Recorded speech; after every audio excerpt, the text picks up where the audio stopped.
Magnananakaw ng pera ng mga ulila habang ako ay nakaluhod sa putikan sa ilalim ng ulan. Si Crisanto ay nakangiti sa entablado habang nagpapakasasa sa nakaw na yaman. Tinakwil ako ng sarili kong anak. Nakakayakang ina?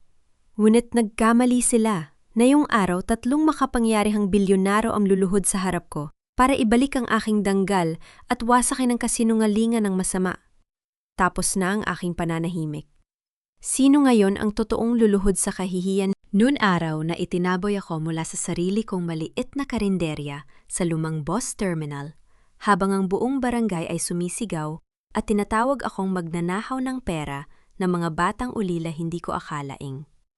Pagkalipas ng 3 dekada, ay babalik ako sa parehong lugar na may iba ng kahihinatnan. Sa mga oras na iyon, tanging ang init ng aking mga luha at ang lamig ng bakal na nakatutok sa aking dignidad. Ang naramdaman ko, ang aking mga kamay ay nanginginig ng husto habang hawak ang lumang basahan. Ang aking lalamunan ay nanuyo na, tila buhangin at walang kahit isang tunog ang lumabas sa aking mga labi.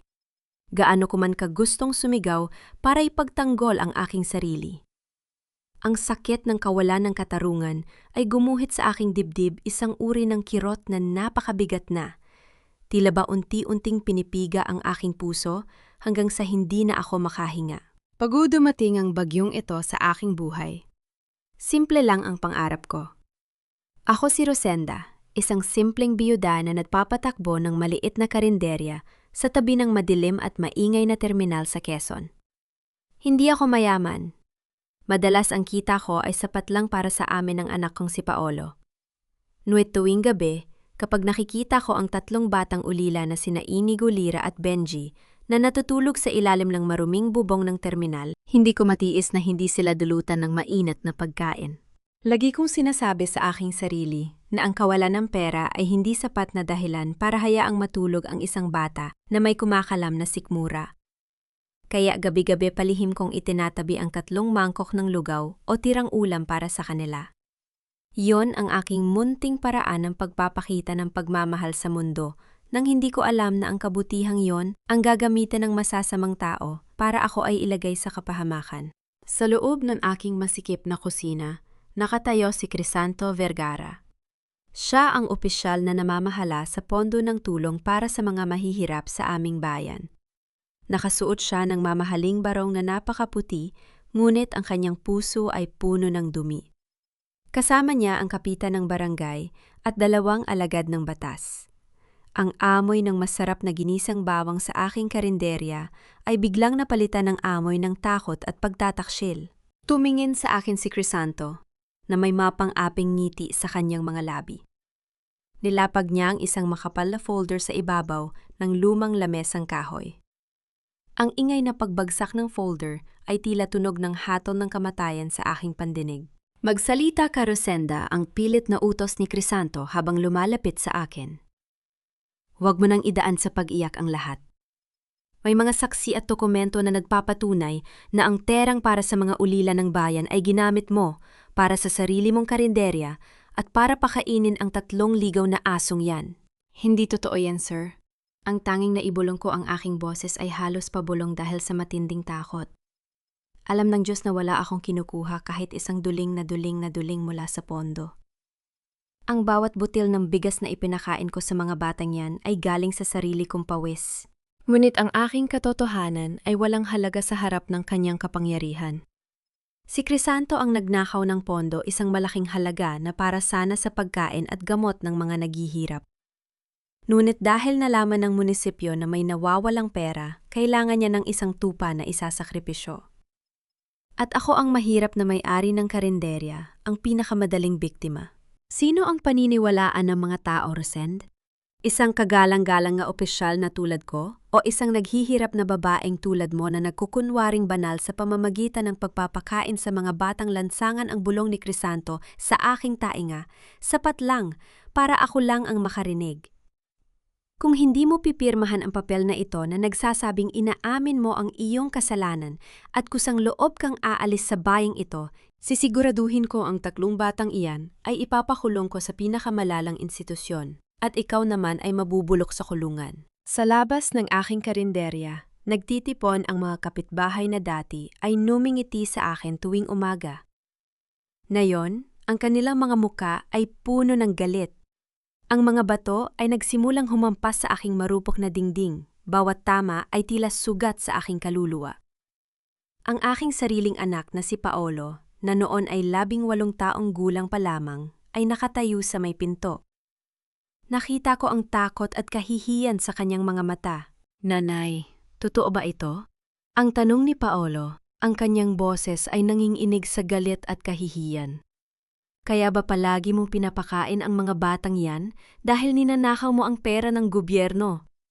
Napakababa ng tingin sa akin ng mga kaklase ko. Dahil sa iyo, Paolo, anak, hindi totoo yan. Maniwala ka sa nanay ang pakiusap ko? Habang sinusubok ang hawakan ang kanyang kamay. Ngunit iniwas niya ang kanyang kamay. Ang pag-iwas na yon ay mas masakit pa kaysa sa anumang hampas ng bato. Tinalikuran niya ako, binaliwala ang aking mga luha at tumakbo paalis sa gitna ng nagangalit na ulan. Iniwan akong mag-isa sa gitna ng mga lobo. Ang 3 bata, sina Inigo, Lira at Benji, ay nakasiksik sa sulok ng kusina yakap-yakap ang isa't isa habang umiiyak. Nakikita ko ang labis na takot sa kanilang maliliit na mata. Alam kong kung hindi ako kikilos, ang kanilang kinabukasan ay ganap na masisira ng kasakiman ni Crisanto. Ibinaba ni Crisanto ang pluma sa aking harap. Pumirma ka na, Rosenda. Isalba mo ang natitirang oras ng iyong buhay at ang kalayaan ng mga batang ito. Ang sabi niya, ang kanyang boses ay tila ahas na bumubulong sa dilim. Ang aking puso ay tuluyang nawasak. Wala akong kakayahang lumaban. Wala akong pera para sa abogado at ang aking sariling anak ay itinapon na ako. Sa gitna ng kawalan ng pag-asa, kinuha ko ang pluma. Ang aking kamay ay nanginginig ng husto habang idinidiin ko ang aking lagdas sa ibaba ng dokumentong nagsasaalang-alang sa aking pangalan bilang isang kriminal. Kasabay ng pagtulang ng aking luha sa papel, tinatakpan ko rin ang aking thumbprint ng asul na tinta. Isang piraso ng papel na nagnakaw ng aking danggal sa susunod na 30 taon.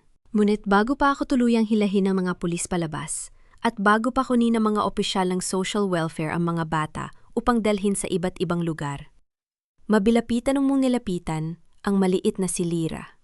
Kinuha ko mula sa aking bulsa ang isang basahang manika. Ang manikang gawa sa mga tirang tela na ako mismo ang nagtahi para sa kanya. Niyakap ko siya ng mahigpit habang ang aking mga luha ay pumatak sa kanyang balikat.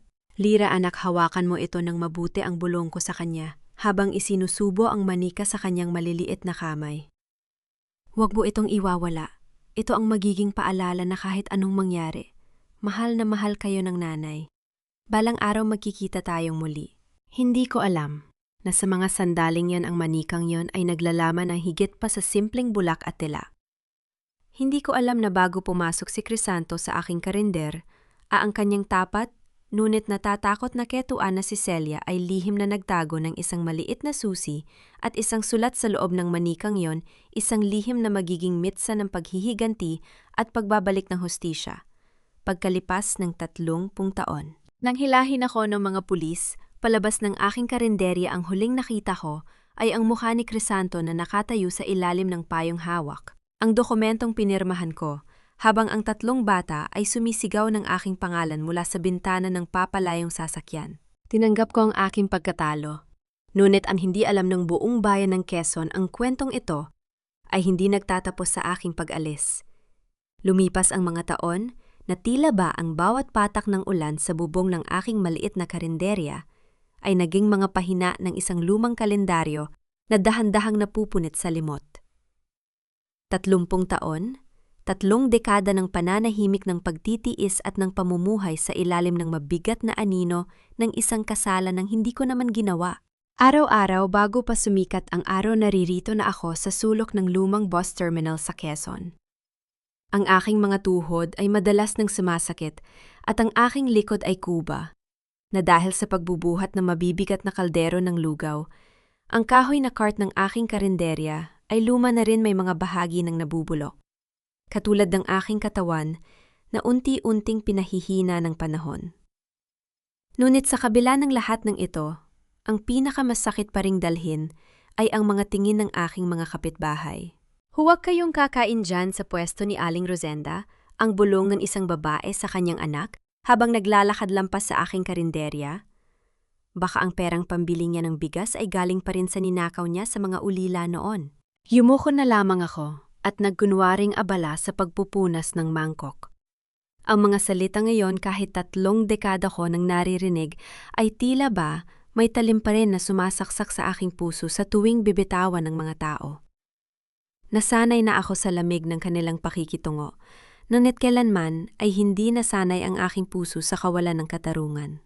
Sa tuwing sumasapit ang malalakas na ulan sa gabi, tila bumabalik ang aking alaala sa gabi kung kailan tuluyang gumuho ang aking mundo bilang isang ina. Sariwa pa rin sa aking isipan ang muka ng aking anak na si Paolo nang gabing yon ilang linggo, matapos akong persahing pirmahan ang peking pag-amin ni Crisanto. Aalis na ako, nanay, ang malamig na sabi ni Paolo habang inilalagay ang kanyang mga lumang damit sa loob ng isang kupas na backpack. Hindi ko na kaya ang kahihiyang ito. Kahit saan ako magpunta rito sa barangay, tinuturo ako ng mga tao. Anak daw ako ng magnanakaw ng pera ng mga ulila. Pupunta ako ng Manila at huwag mo na akong hahanapin. Paolo, anak, pakiusap. Huwag mo akong iwan ang pagmamakaawa ko noon habang nakaluhod ako sa maruming semento ng aming kusina. Pilit na hinahawakan ang dulo ng kanyang pantalon. Wala akong ginawang masama, anak. Alam mo kung paano tayo naghirap? Para lang sa malinis na paraan. Ikaw na lang ang natitira sa akin. Huwag mo naman akong iwanan sa dilim. Ngunit tinanggal niya ang aking pagkakahawak ng walang pag-aalinlangan.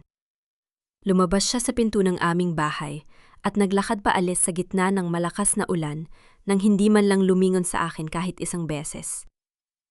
Ang tanging naiwan sa akin noon ay ang malamig na hangin at ang tunog ng aking sariling puso na unti-unting nadudurog sa bawat hakbang ng kanyang paglayo. Mula noon, hindi ko na muling narinig ang balita tungkol sa aking nag-iisang anak. Sa kabila ng pangumulila at ng masakit na paratang ng lipunan, hindi ko pinayagan ang aking sarili na maging masama. Gabi-gabi nagluluto pa rin ako ng lugaw.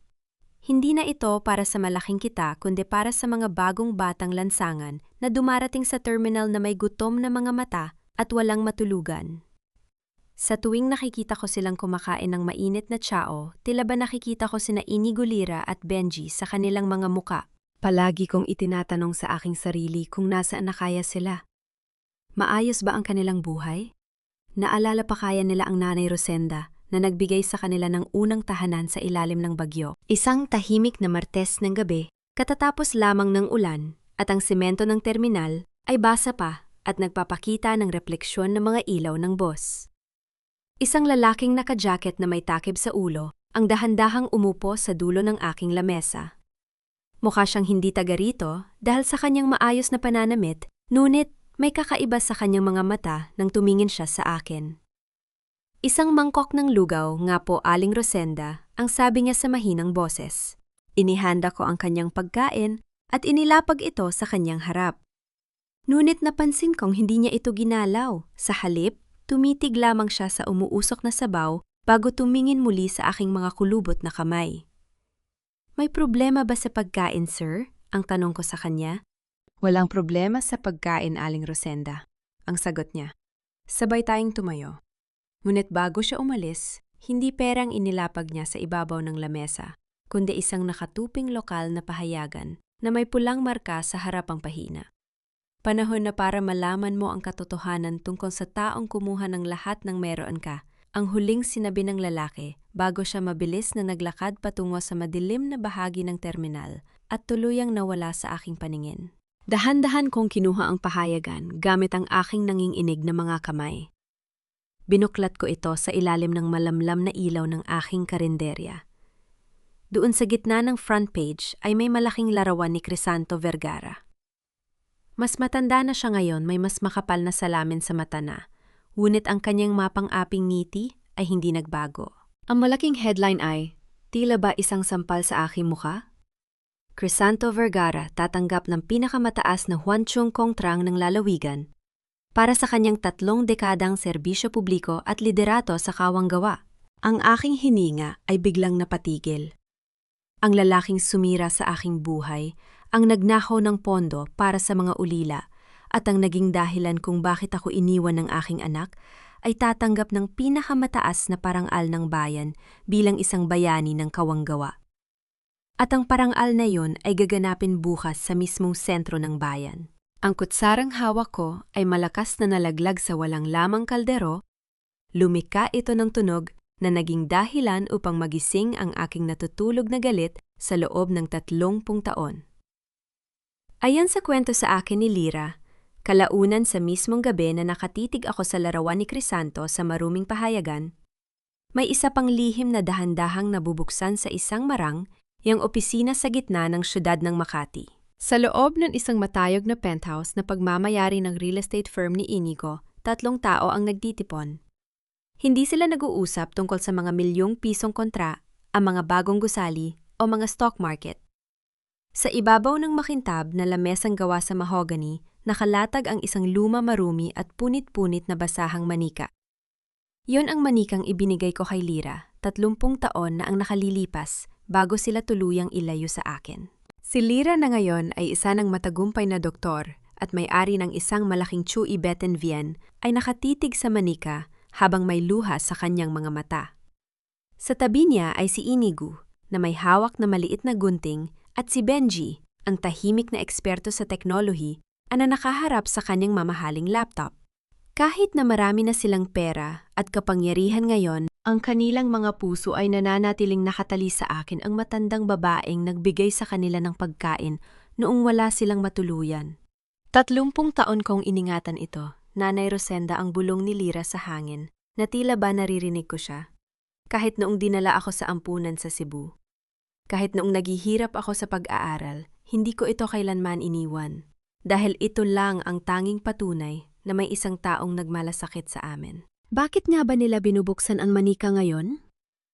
Dahil bago pumanaw ang dating accountant ni Crisanto na si Celia sa isang pampublikong ospital sa Manila, tinawagan niya ang opisina ni Lyra.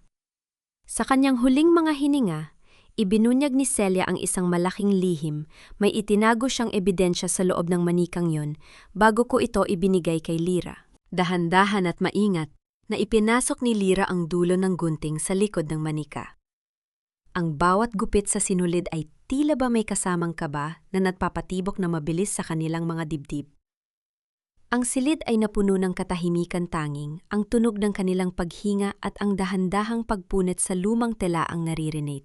Nang tuluyang magbukas ang likod ng manika dahan-dahang, ipinasok ni Lyra ang kanyang mga daliri sa loob ng bulak.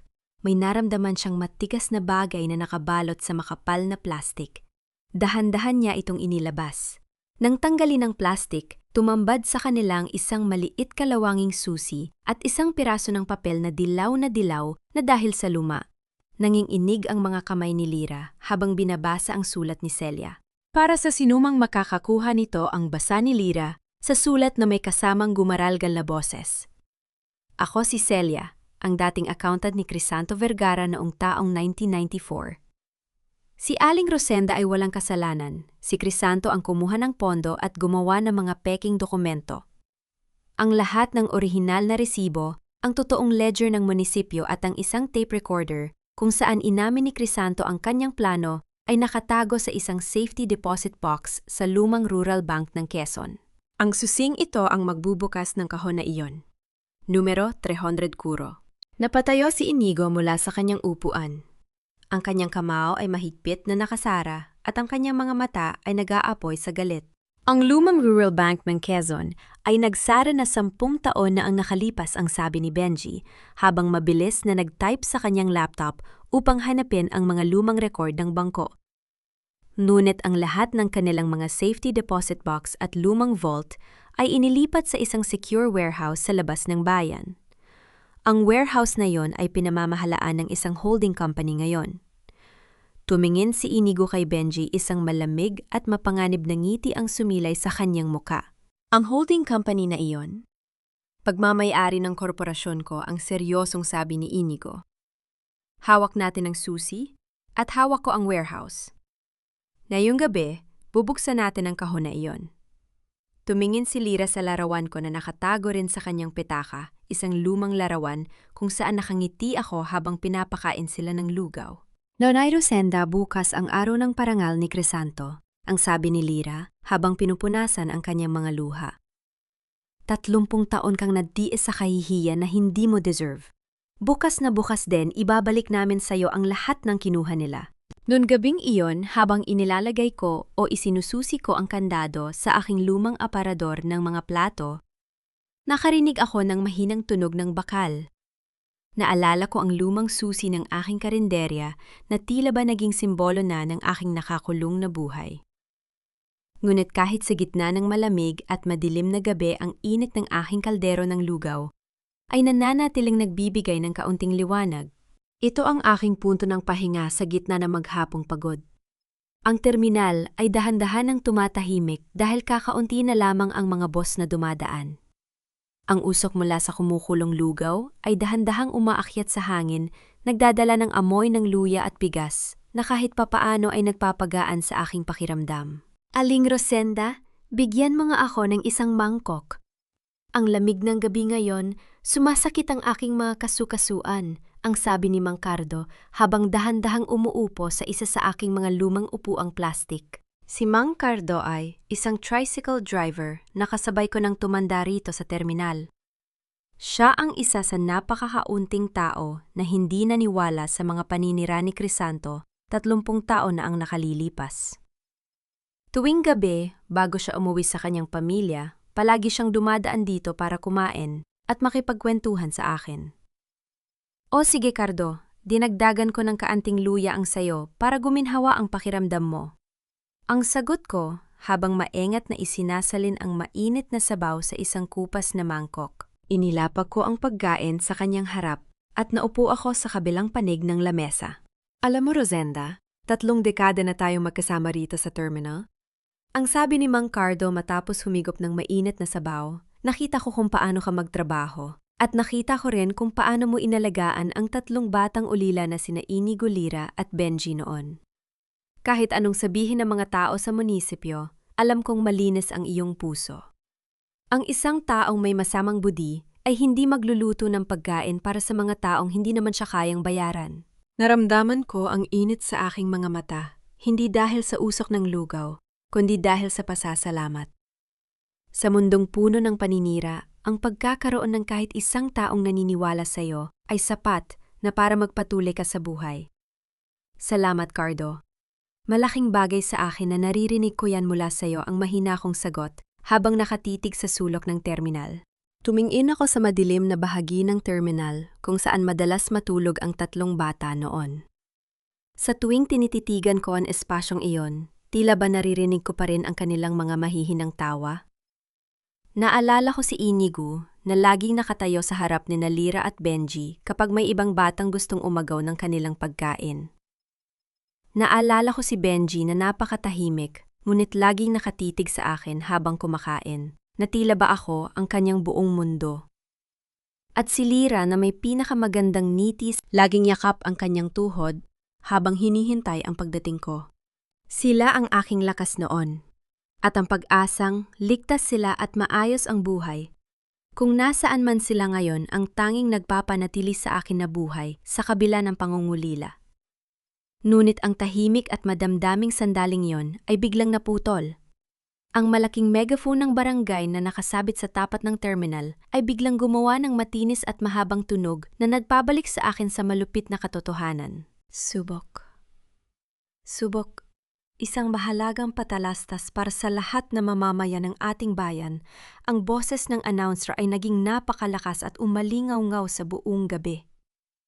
Bukas ng umaga 8:00, inaanyayahan ng lahat na pumunta sa plaza para sa gaganaping parangal ng lalawigan para sa ating iginagalang na pinuno ang Honorable Crisanto Vergara.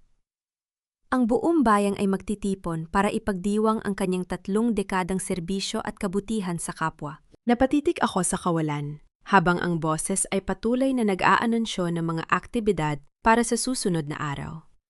Si Crisanto ang taong nagnakaw ng pangarap ng aking mga anak at sumira sa aking pangalan ay ipagdiriwang bilang isang bayani. Napabuntong hininga si Mang Cardo at dahan-dahang ibinaba ang kanyang kutsara. Tumingin siya sa akin nang may labis na awa sa kanyang mga mata. Bukas na pala ang araw ng kanyang parangal ang mahina niyang sabi. Ang buong bayan ay abala sa paghahanda ng mga palamuti sa plaza. Napakabilis talaga ng ikot ng mundo, Rosenda. Ang masama ay umaakyat sa itaas, habang ang mabuti ay nananatili sa ilalim. Hinawakan ko ng mahigpit ang hawakan ng aking malaking kaldero. Ang usok mula sa kumukulong lugaw ay patuloy na umaakyat sa hangin dahan-dahang nawawala sa madilim na kalanghitan katulad ng aking pag-asa na makakamit ko pa ang katarungan bago man lang ako pumanaw sa mundong ito. Kinabukasan, ang usok mula sa aking maliit na kalan sa karinderya ay tila nahalo sa mainit na singaw ng plaza ng bayan.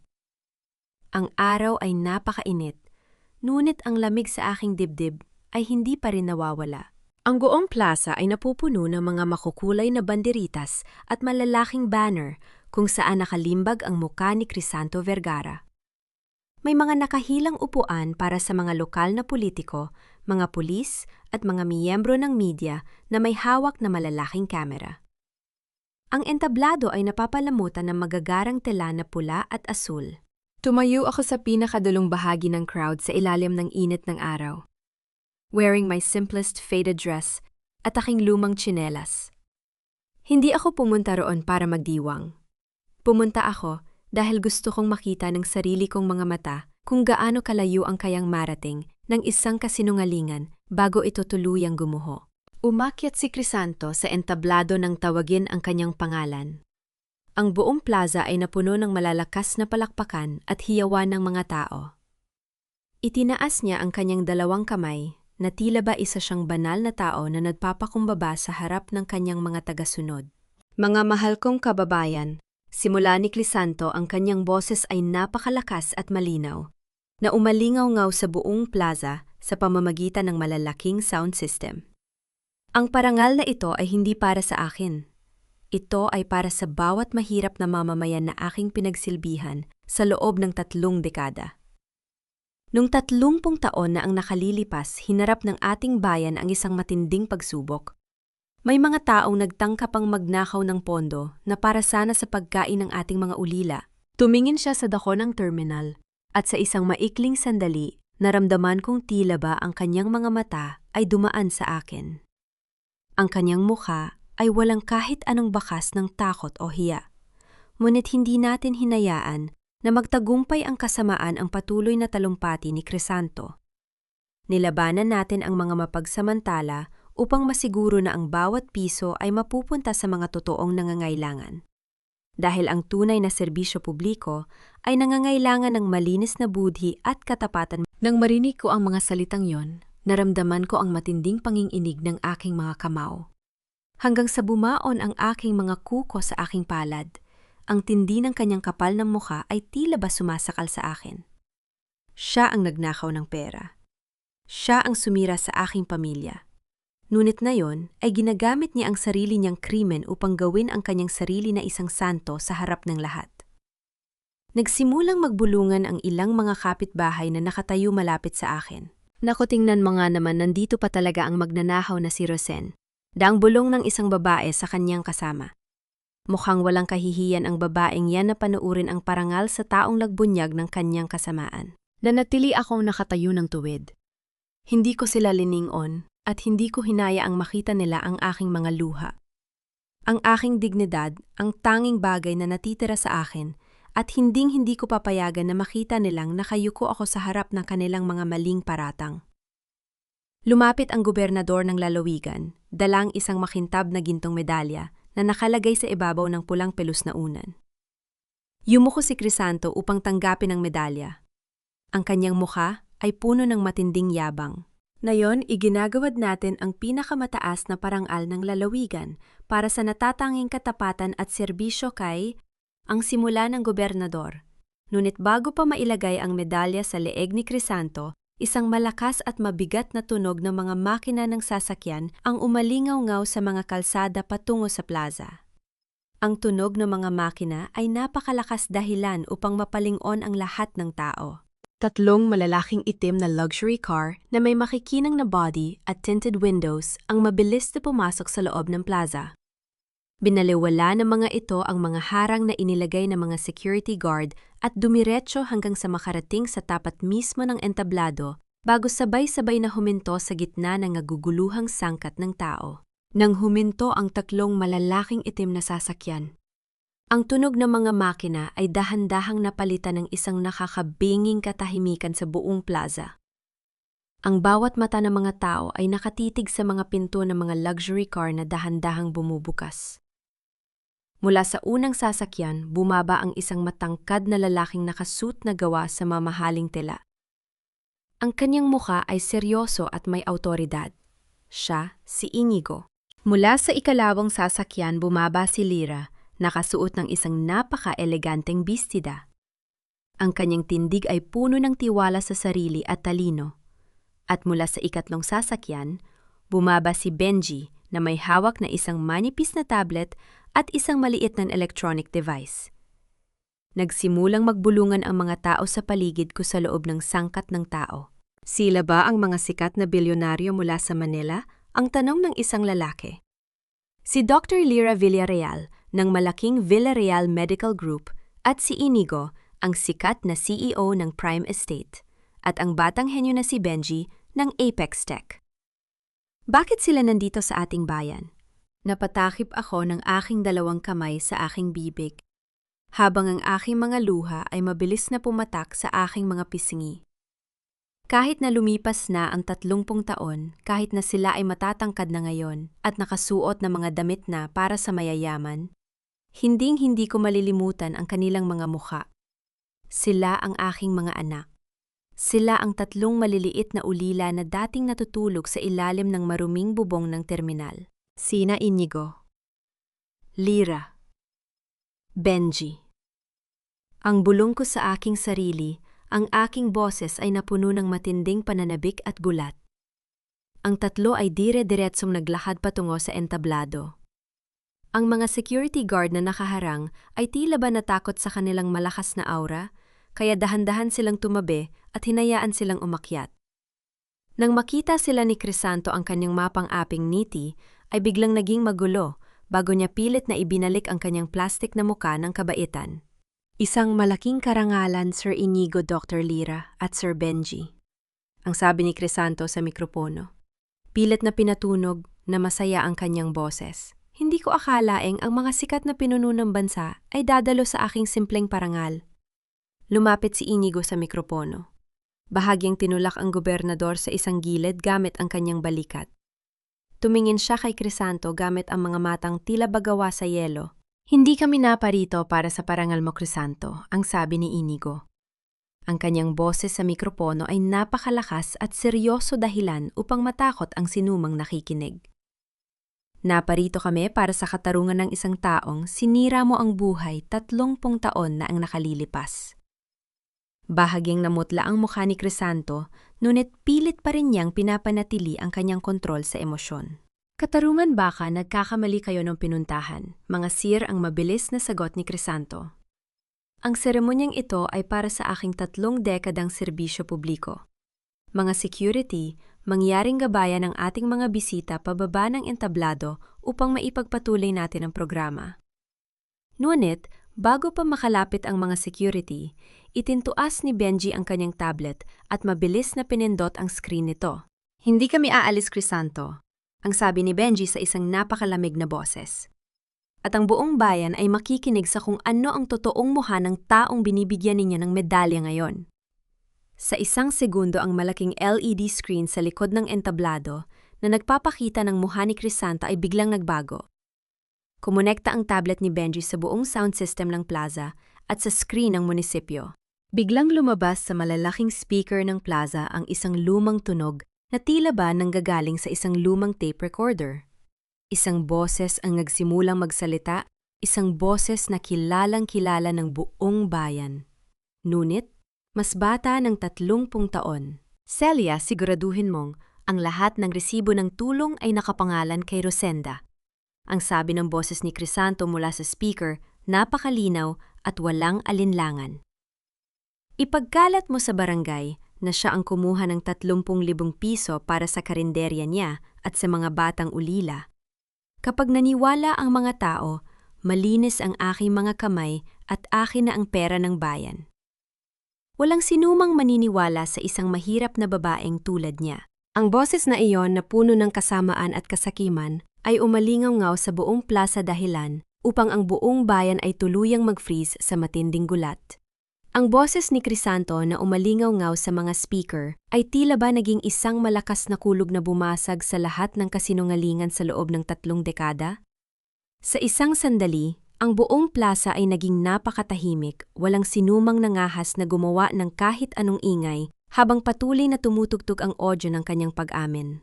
Nanginginig ang mga kamay ni Crisanto habang hawak ang gilid ng podium. Ang kanyang mukha na kanina ay pula dahil sa yabang ay naging kasing puti na ngayon ng papel. Hindi totoo yan. Isang peking audio lamang yan. Isang gawang-gawang voice recording para sirain ang aking pangalan. Ang sigaw ni Crisanto sa mikropo, no ang kanyang boses ay puno ng matinding takot at kawalan ng pag-asa. Ngunit hindi tumigil si Benji. Sa pamamagitan ng kanyang tablet, ipinakita niya sa malaking LED screen ang mga high-resolution na scanned documents mula sa Rural Bank ng Quezon, Safety Deposit Box numero 304. Tumambad sa harap ng buong bayan ang mga orihinal na bank transaction receipts kung saan malinaw na nakasulat ang pangalan ni Crisanto Vergara na tumatanggap ng pondo ng mga ulila sa kanyang sariling account, kasabay ng sulat ng pag-amin ng kanyang dating accountant na si Celia na may pirma at selyo ng batas. Ito ang mga totoong dokumento na nakuha namin mula sa lihim na safety deposit box ni Crisanto. Ang sabi ni Lira sa mikropono. Ang kanyang boses ay malinaw at puno ng tapang at ang susing nagbukas sa katotohanan ito ay iningatan ko sa loob ng 30 taon sa loob ng aking basahang manika ang tanging regalo sa akin ni Nanay Rosenda bago mo kami puwersahing paghiwalay. Ang galit ng sangkat ng tao ay biglang sumabog na tila ba isang bulkang sumabog. Ang mga tao na kanina lamang ay nagbubulungan laban sa akin ay biglang humarap kay Crisanto na may matinding puot sa kanilang mga mata. Magnanahaw si Crisanto, ang totoong nagnahaw ng pera ng mga ulila ang sigaw ng isang lalaki sa unahan. Napakawalang hiya mo, Crisanto. Pinaniwala mo kami sa kasinungalingan mo habang pinapanood naming nagdurusa sa kahihiyan si Aling Rosenda sa loob ng 30 taon, ang sigaw ng isang matandang babae. Lumapit ang 2 alagad ng batas sa entablado. Sa harap ng buong bayan, kinuha nila ang 2 kamay ni Crisanto at inilagay ang mga bakal na handcuffs sa kanya mga wrist. Ang tunog ng bakal na naglock sa kanya mga kamay ay naging simbolo ng pagtatapos ng kanyang kapangyarihan at ang simula ng kanyang pagbabayad sa batas. Crisanto Vergara, inaaresto ka sa kasong graft corruption at falsification of public documents. Ang sabi ng pulis habang dahan-dahang hinila si Crisanto pababa ng entablado sa gitna ng mga hiyawan at batikos ng mga tao. Ang kanyang mamahaling barong ay basa na ngayon ng pawis ng kahihiyan. Tumayo ang gobernador sa gitna ng entablado, ang kanyang mukha ay puno ng matinding kahihiyan. Tumingin siya sa dako kung saan ako nakatayo. Sa ngalan ng pamahalaan ng lalawigan, nais kong humingi ng taos-pusong paumanhin kay Aling Rosenda Villarreal, ang sabi ng gobernador sa mikropono. Nagkamali ang pamahalaan at nagkamali ang buong bayan sa pag-akusa sa isang mabuting tao. Ang mga reporter mula sa iba't ibang media ay nagsimulang magtakbuhan patungo sa akin. Ang mga ilaw ng kanilang mga kamera ay sunod-sunod na sumiklab sa aking harap. Inaasahan ng lahat na ang 3 bilyonaryong negosyante ay maglalabas ng isang malaking check na naglalaman ng ₱1,000,000 para ibigay sa akin o kaya ay gagawa ng isang malaking press statement tungkol sa kanilang tagumpay. Ngunit sina Inigo Lira at Benji ay hindi tumingin sa mga camera. Binaliwala nila ang mga reporter at ang gobernador. Dahan-dahan silang bumaba ng entablado at nagsimulang maglakad patungo sa aking maliit luma at maalikabok na karindera sa sulok ng terminal. Nang makarating sila sa tapat ng aking maliit na karinder, ang kanilang mga mamahaling sapatos ay walang pag-aalin, langang dumaan sa maputik at maruming lupa ng terminal. Huminto sila sa harap mismo ng aking lumang kahoy na counter. Nakatayo ako roon. Tila ba na-freeze ang aking buong katawan habang hawak ang dulo ng aking maruming apron. Ang aking puso ay tumitibok ng napakabilis, hindi dahil sa takot, kundi dahil sa matinding pagmamahal na tila ba sumasabog sa aking dibdib. Nanay? Ang mahinang sabi ni Lyra, ang kanyang boses ay nanginginig sa matinding emosyon habang tumitingin sa aking mga mata. At doon sa harap ng daan-daang tao at sa harap ng lahat ng nakatutok na camera ng media, gumawa sila ng isang bagay na hinding-hindi ko inaasahan. Sina Lyra, Inigo at Benji. Tatlong makapangyarihan at mayayamang bilyonaryo na kinatatakutan at iginagalang sa lungsod ay sabay-sabay na lumuhod sa maruming semento sa harap ng aking lumang karinderya. Mga anak, tumayo kayo riyan. Marumi ang lupa ang nag-aalala kong sabi habang mabilis na lumabas mula sa likod ng counter upang abutin ang kanilang mga kamay. Ang aking mga luha ay hindi ko na napigilang pumatak. Nanay Rosenda, sabi ni Inigo abang nakatingala sa akin ang kanyang mga mata ay puno ng mga luha ng isang maliit na bata. 30 taon nang nakalipas, tinakwil ka ng buong mundo at tinawag kang magnanakaw. Ngunit sa amin, ikaw ang nag-iisang, nagbigay ng pag-asa at nagpatunay na karapat dapat kaming mabuhay ng may dignidad. Ang lahat ng tagumpay, pera at kapangyarihan na meron kami ngayon ay dahil sa pagmamahal mo. Hindi kami narito para ipagmalaki ang aming pera sa mga taong nang-api sa iyo. Nanay ang dugtong ni Benji habang hawak ang aking nanginginig na kamay. Narito kami para sabihin sa buong mundo na ikaw ang pinakamamuting ina at walang sinuman ang may karapatang umapak sa iyong pangalan muli. Bago ko pa sila tulo, yang maipatayo muling nagbago ang ingay sa sangkat ng tao. Isang lalaking nasa edad na 45 ang dahan-dahang lumabas mula sa gitna ng mga tao. Ang kanyang mga damit ay simple at medyo kupas na, ang kanyang buhok ay may mga puti na rin at ang kanyang muka ay basang-basa ng luha. Si Paolo, ang aking anak, ang nag-iisang dugo at laman ko na tumakbo at iniwan ako sa gitna ng ulan, 30 taon na ang nakalipas. Nanay, ang tawag ni Paolo, ang kanyang boses ay basang-basa sa matinding pagsisisi. Mabilis siyang tumakbo patungo sa amin at biglang lumuhod sa tabi ni Inigo. Paolo, anak ko, ang tanging naibulong ko, ang aking buong katawan ay nanginig ng husto, habang nakatitig sa kanyang muka na matagal ko nang hindi nakikita. Nanay, patawarin mo ako, ang pakiusap ni Paolo, habang pilit na hinahawakan ang aking mga paa.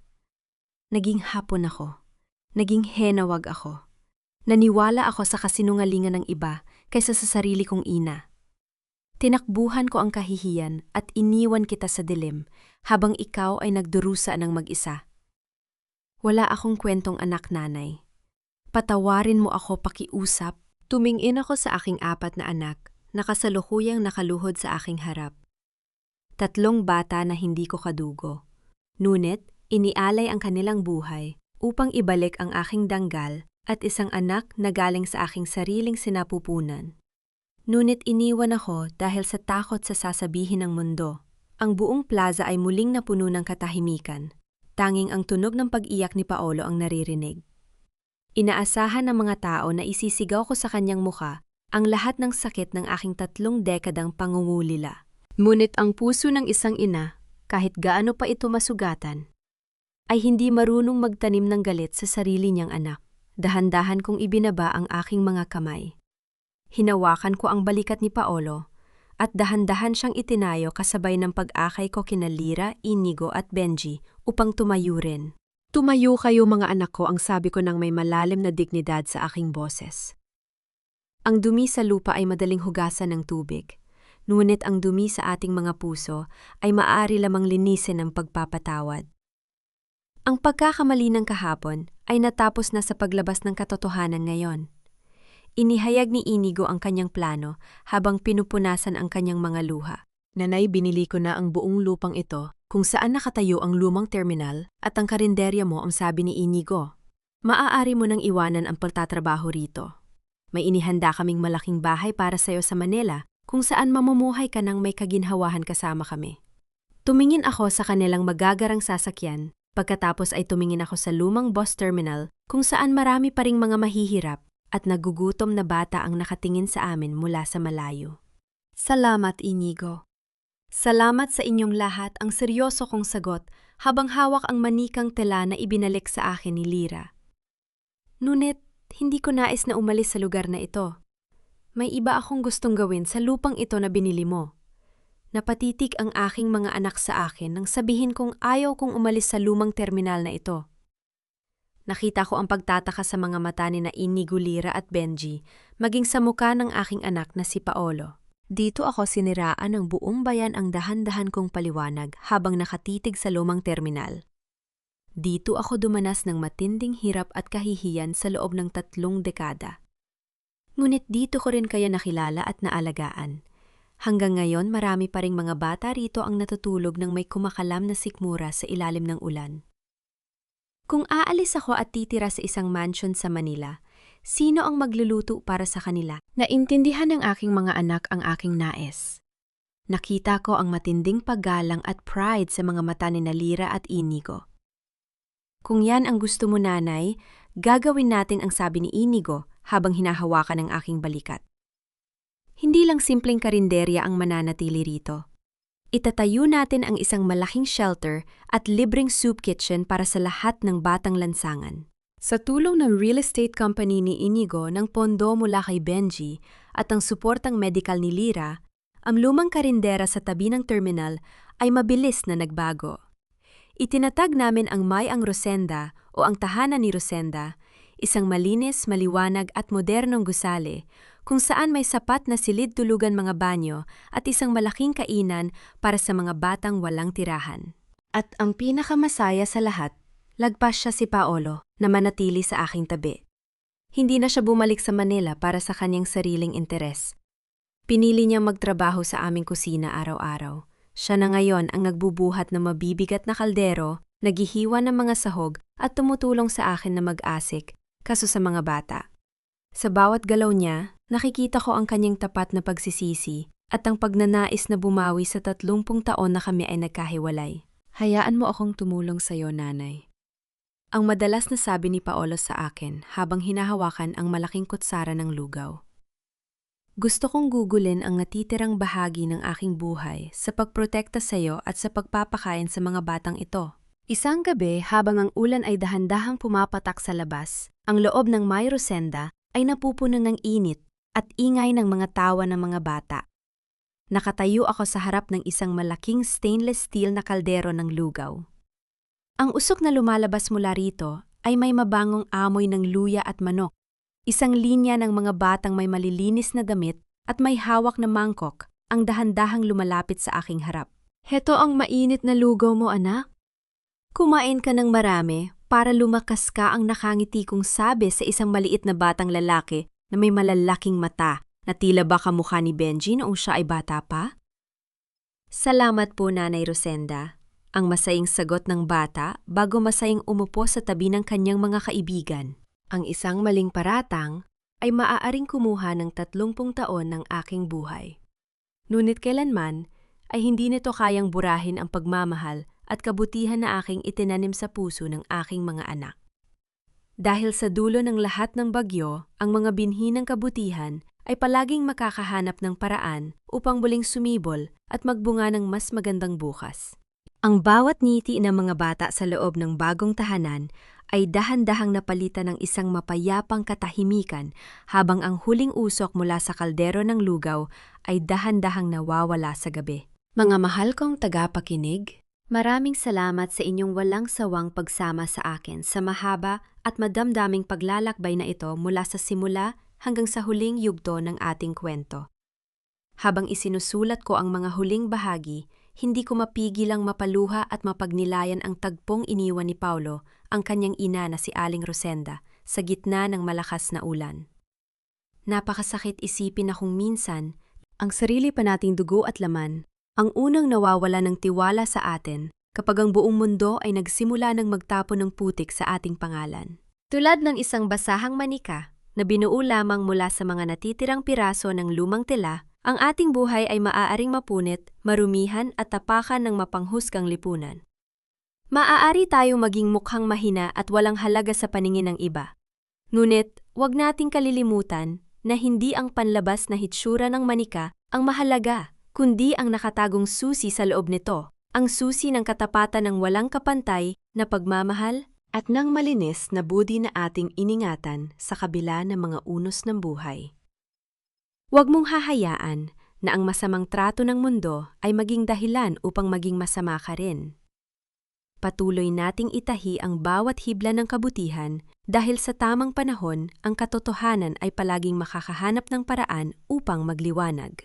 Kung kayo ang nasa kalagayan ni Aling Rosenda, magagawa ninyo rin bang patawarin ang inyong anak pagkatapos ng 3 dekada ng pag-iisa?